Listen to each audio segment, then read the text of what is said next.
Kata siapa Fronx mahal? Padahal tipe GL ini harganya nggak sampai 250 juta loh.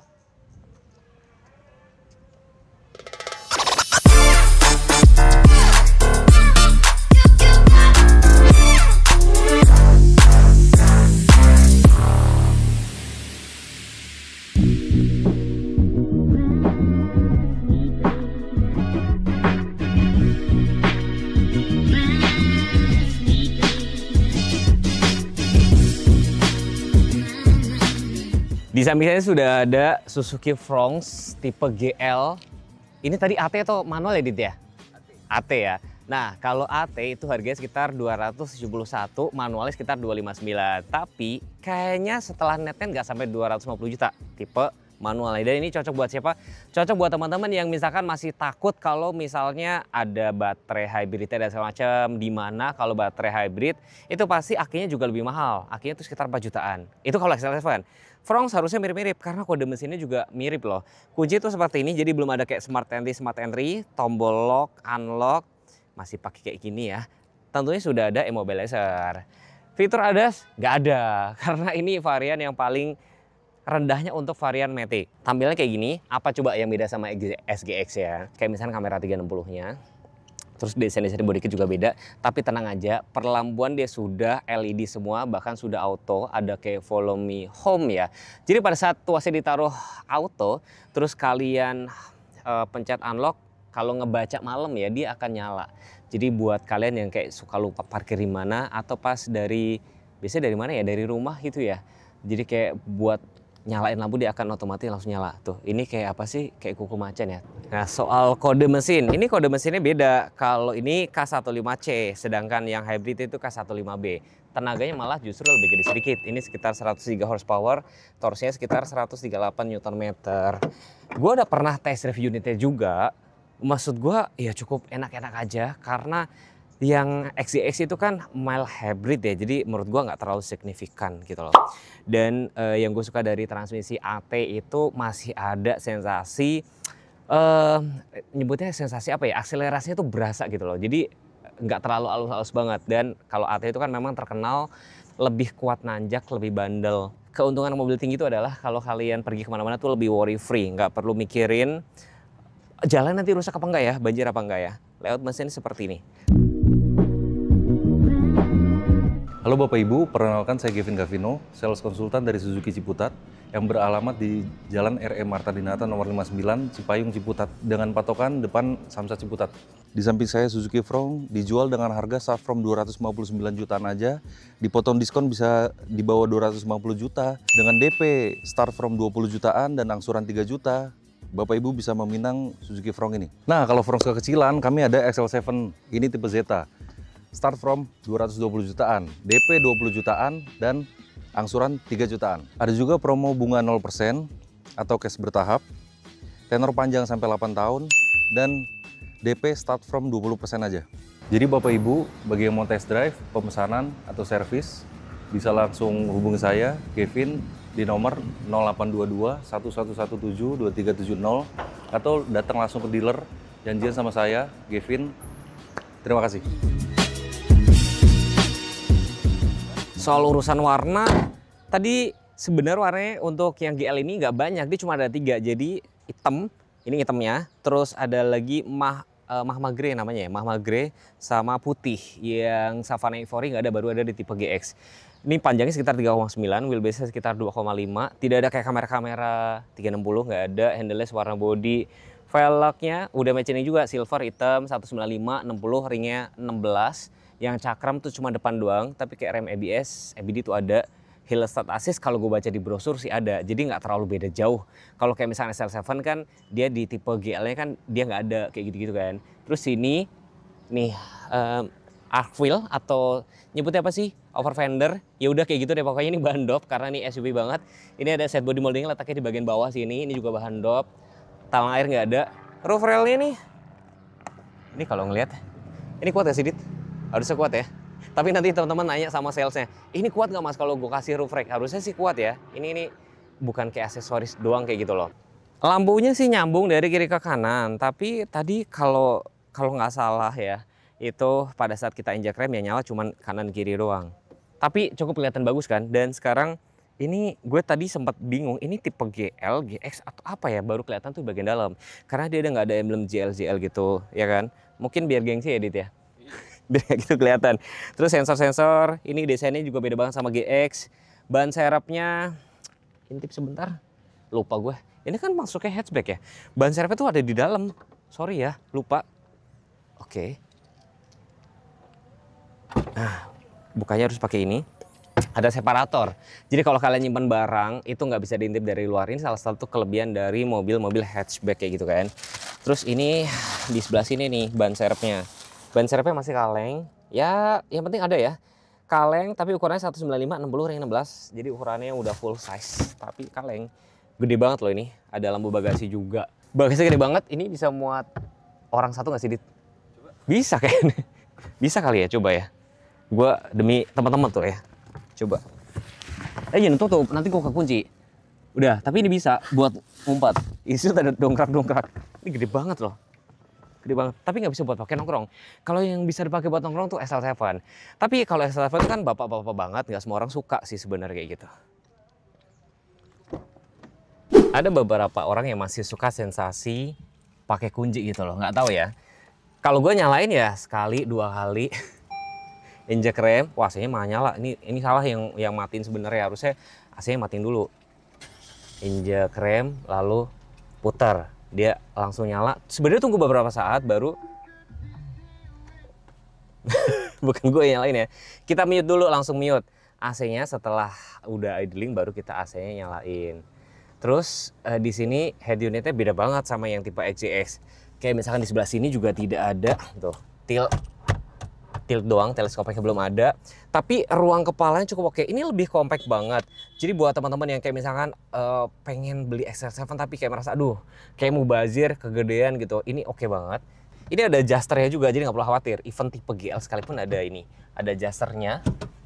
Pilar A-nya juga nggak terlalu gede gitu loh. Jadi di sini pas banget. Bahannya, materialnya di sini solid semua sih menurut gue ya. Cukup oke. Jadi tata letak di sini cukup ergonomis, kayak misalnya tempat cup holder, cuman kayak nggak ada blower AC, rem tangan masih tarik manual. Gue nggak bisa bilang ini kekurangan. Konsolnya juga oke, bisa dimajuin nggak? Oh bisa juga, sama dengan XL7. Joknya, fabriknya oke. Ini sudah kekinian, warnanya tuh coklat sama-sama hitam. Terus kayak di sini sun visornya nggak ada kaca. Ini kalau mau ngaca gimana, Dit? Ini nyebelin ya maksudnya. Ini ada, kalau misalnya di sini ada kaca, enak kita mau dandan atau mau touch up enak. Karena kalau kacanya di sini, ya kan kita harus geser-geser kan. Geser nanti pada saat belakangnya gimana? Ngatur lagi gitu loh. Emang seberapa mahal sih sun visor kayak gini? Mungkin next bisa ditambahin. Yang dalam soalnya masih DNX biasa. Seperti biasa, gue setel musiknya nih di luar. Ada yang berkokok, kedengeran nggak? Gue taruh sini ya, taruh di sini. Ini kayaknya udah cukup oke kok. Kita tinggal pencet dari sini, bisa nggak ya? Oh bisa.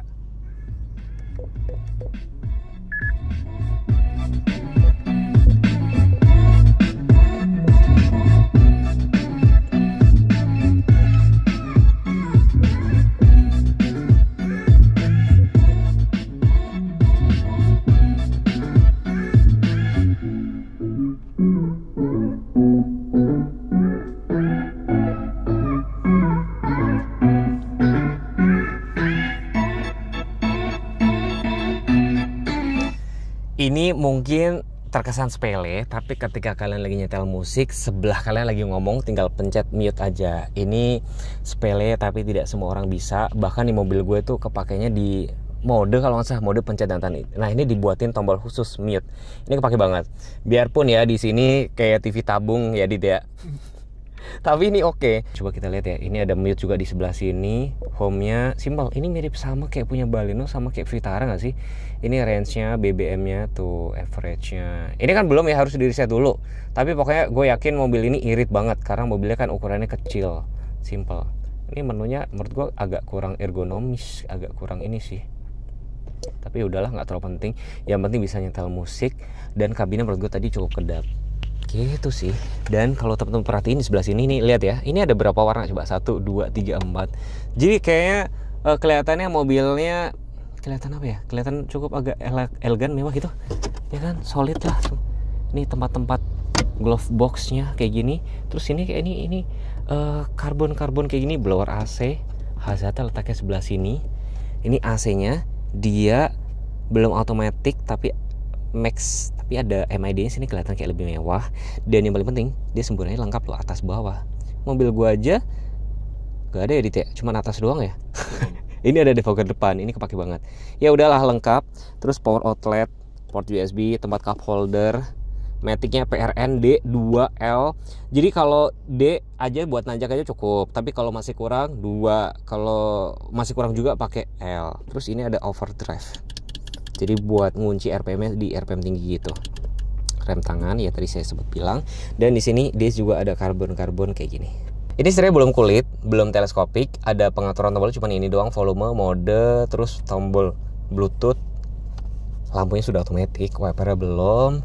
Terus sebelah kanan sini ada pengaturan lampu. Jadi sering nggak sih kalau kalian lagi, gue tuh paling sering ya, gue kalau lagi ke kampung-kampung itu orang tuh kayak merasa lampu gue kejauhan. Enggak, memang mobil gue yang tinggi. Nah ini kalian bisa atur ketinggian lampunya buat matiin traction control. Dan meter clusternya ya Suzuki banget ya, masih pakai jarum-jarum.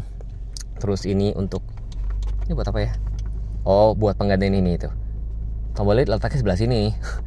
Takut patah nggak sih? Ini takut patah loh. Nih panjang loh, takut patah. Harusnya gini aja, tapi nggak tahu deh. Nih ada range BBM, average segala macem. Nah yang sebelah kiri ini ada trip A, trip B. Itu ada jam, suhu luar, kayak gitu. Airbagnya itu ada sampai 6 loh ngomong-ngomong. Mantap nggak? Coba dengerin ya. Mantap nggak Dit? Suzuki tuh kayak build quality-nya menurut gua cukup oke, cukup solid dan segala macam kayak gitu tuh. Kayak dari buka tutup kayak gini.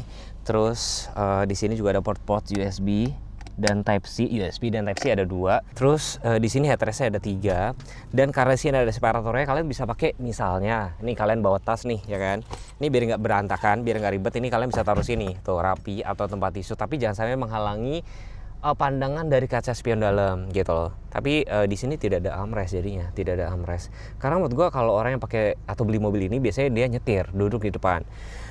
Isofix juga ada, jadi safety belt juga ada 3. Ini agak tegak, nggak tahu deh. Menurut Radit ini agak tegak nggak Dit? Atau udah cukup rebahan? Agak tegak ya. Agak tegak ya, tapi ini sudah dibikin agak mundur sebenarnya. Coba ini bisa kayak di reclining gitu nggak ya? Gua tes dulu ya sebentar ya. Sebentar. Oh, enggak. Ini udah paling ini. Tapi kemarin gue pernah lihat ada di beberapa Instagram itu ada pengaturan joknya bisa dibikin agak rebahan kayak gitu, biar agak santai. Tapi yang seperti tadi gue bilang, orang kalau beli mobil ini rata-rata dia bakal nyetir sendiri. Lampu interior masih halogen, seat back pocket cuman sebelah kiri aja. Nah, dengan wheelbase 2,5 nih. Cukup lah, di situ ada alat pemadam. Jangan dicopot, itu buat dipakai kalau misalnya terjadi ada apa ya, ada masalah di mobil gitu kan, itu bisa buat pertolongan pertama sih gitu. Ini ternyata loh, ini sama dengan XL7. Ini menurut gua ngeblok pandangan banget. Bahkan ada beberapa teman-teman yang ini kemarin kayak dipapas. Ini tuh kelihatan nggak ya? Mungkin teman-teman nanti saya kasih lihat ya. Ini agak gede, jadi kalian cuma bisa menikmati jendela sini nggak bisa ngelihat. Gitu sih catatannya. Jadi dengan harga kalau misalnya nggak sampai 250 juta untuk versi manual ya, yes or no? Coba kalian komen.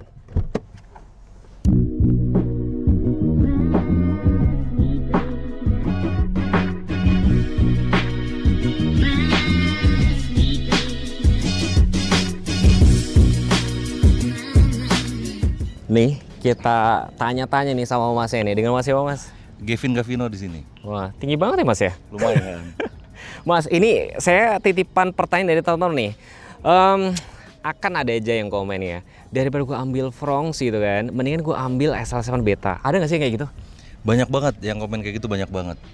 Tapi kalau misalnya ngambil XL7 biasanya udah bapak kepala 3 atau kepala 4 lah, yang udah punya anak 1 minimal banget.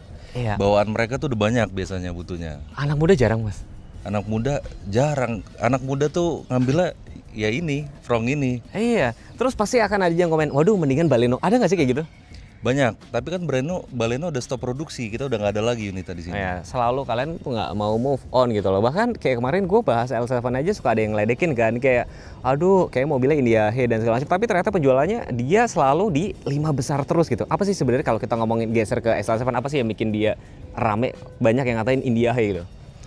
Mungkin dari model ya, tapi makin kesini orang-orang makin cinta sama model karena nggak bisa dipungkiri kalau misalnya XL7 itu ganteng, mau diapain juga udah ganteng aja. Modifiable ibaratnya. Modifiable. Ya, nah balik ke sini, ini sebenarnya cocok buat teman-teman yang kayak misalkan ada aja yang komplain kan, wah kalau hybrid baterainya mahal. Emang mahal mas? Baterainya tuh sebenarnya masih affordable aja, itu cuman berita simpang siur di media. Selain itu kita juga ada garansi baterai hybrid ini selama 8 tahun. Banter-banternya orang pakai mobil itu kan paling 5 tahun udah ganti. Nah itu kita masih kasih garansi selama 8 tahun, masih ada spare 3 tahun. Iya. Tapi kalau ini sebenarnya udah cukup oke, dan ini cocok buat teman-teman yang kayak misalkan nggak mau yang ada baterai hybridnya, atau kalau misalkan masih ragu harus apa nih mas? Iya Bapak Ibu, kalau penasaran langsung lihat unitnya bisa test drive langsung datang ke dealer, atau bisa aku samperin kalau masih di daerah Jabodetabek. Kalau misalnya masih ada yang pengen ditanyain bisa kontak aku di sini ya. Sekian video dari saya, terima kasih udah menonton. Kalau teman-teman misalkan di daerah, ini daerah mana ya? Pamulang atau Ciputat. Tapi gue cepat banget loh dari sini, dari Bintaro ke sini cuman cepat banget lewat tol baru. Jadi mungkin kalian daerah mana sih, dekat Parung, Bogor? Mana nih sini? Ciputat ya, ya kan? Bisa datang sini, ini showroomnya gede banget, ada bengkelnya juga. Wassalamualaikum warahmatullahi wabarakatuh. Bye bye.